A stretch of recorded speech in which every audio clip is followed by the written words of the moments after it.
మనందరం నేర్చుకోవాల్సిన ఒక పాఠం, దేవుని కొరకు మంచిగా జీవించాలి అంటే మనకి చేతనైనంత మంచి ఆరోగ్యాన్ని కాపాడుకోవాలి.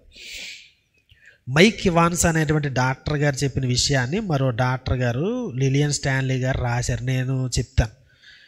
అదేంటంటే, ఒక కొత్త మందు వచ్చిందంట మెడికల్ షాపులోకి. ఆ కొత్త డ్రగ్ వలన 60% గుండె జబ్బు తగ్గిపోద్ది. తర్వాత 277% క్యాన్సర్ రాదంట ఆ మందు వలన.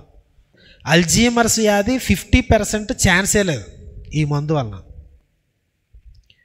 ఈ ఆర్థరైటిస్ ఏదంటారు కదండి, అది 477% రాదంట. నడుము క్రింద భాగం పెయిన్కి కూడా దీన్ని వాడుతున్నారు. ఆ తర్వాత యాంగ్జైటీ, డిప్రెషన్ లాంటివి 48% తగ్గిపోద్దంట. వెయిట్ తగ్గిపోతారు అండి. సో ఇవన్నీ చెప్పుకొచ్చారు. ఏంటి మందు అంటే, పాత మందే, కొత్తది కాదు, పెద్ద ఖరీదు కూడా కాదు, అదేం పిల్లు కూడా కాదు. ఏంటంటే వాకింగ్.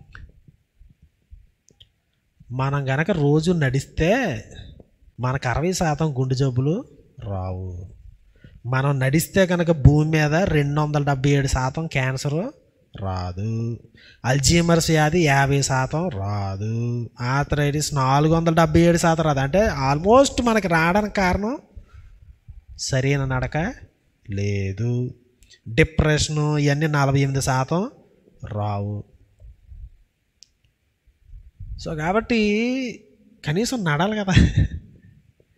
మనం బోలంత నడిచేస్తాం వంటగదిలోంచి బెడ్రూమ్కి, ఇవన్నీ కూడా అని అనుకుంటారు మీరు.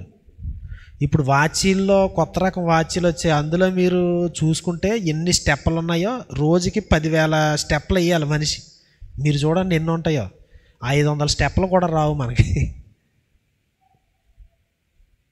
ఇదంతా ఎందుకు చెప్తుందంటే, ఆరోగ్యంగా జీవించి కలకాలం కాకిలో జీవించాలని కాదు, దేవుని కొరకు ఫిట్గా ఉండాలి. దేవుని యొక్క పరిశుద్ధ ఆత్ముడు మనలో జీవిస్తూ ఉంటాడు శరీరంలో. ఫిట్గా ఉండకపోతే ఎలాగా?